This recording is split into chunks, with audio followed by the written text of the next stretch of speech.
സുപ്രഭാതം ഗായ്സ്, സുപ്രഭാതം. അങ്ങനെ നല്ലൊരു ഉറക്കമൊക്കെ പാസ്സായി എണീറ്റപ്പോൾ ഇത് പാലായിട്ടുണ്ട്. പാലായിന്ന് നമ്മുടെ നാട്ടിലേക്ക് ഒരു 21 കിലോമീറ്റർ ഉണ്ട് ഗായ്സ്. ഇതാണ് പാലായിലെ വളരെ പ്രശസ്തമായ പാലം. അങ്ങനെ ഞാൻ കുറച്ച് നേരത്തെ യാത്രയ്ക്ക് ശേഷം എൻ്റെ ടൗണിലെത്തി ഗായ്സ്. എപ്പോഴത്തേക്കും ഒരു 5 മിനിറ്റ് മുമ്പേ അപ്പൻ അവിടെ സ്ഥാനം പിടിച്ചിട്ടുണ്ടായിരുന്നു എന്നെ വിളിക്കാൻ. വീട്ടിലെത്തിയപ്പോൾ സ്ഥിരം പരിപാടി, അമ്മതേ അപ്പന് വേണ്ടി പൊതി കെട്ടുന്നു. അങ്ങനെ ഞാൻ അമ്മയുമായിട്ടൊരു സെൽഫി ഒക്കെ എടുത്തു. വന്നപ്പോൾ തന്നെ കഴിക്കാനായിട്ട് നല്ല സുടി ഇഡലിയും സാമ്പാറും തന്നു guys. After A long time ഞാൻ ഇത്ര നല്ല ഫുഡ് കഴിക്കുന്നത്. കാരണം ഡയറ്റൊക്കെ കഴിഞ്ഞിട്ട് എൻ്റെ പൊന്നിൻ്റെ ഫുഡ് കഴിച്ചപ്പോൾ എൻ്റെ ഗൈസ് സ്വർഗം കണ്ടു ഞാൻ.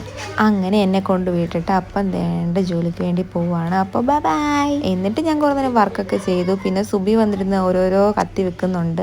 അവരുടെ കുറ്റവും ഇവരുടെ കുറ്റമൊക്കെ പറയും. പെണ്ണിന് പിന്നെ അവിടെ ഇരിക്കാൻ പറ്റത്തില്ല. ഇറങ്ങുക, മില്ലിൽ പോവാന്ന് പറഞ്ഞിട്ട് പോവാം. മില്ലിൽ പോകുന്ന ഒരു ഗെറ്റപ്പ് നോക്കണം. അങ്ങനെ നമ്മൾ വന്നതിൻ്റെ ലക്ഷ്യം നമ്മൾ മുടക്കരുതല്ലോ. അങ്ങനെ ഞാൻ വീണ്ടും ഫുഡ് കഴിച്ച് ബാക്കി അടുത്ത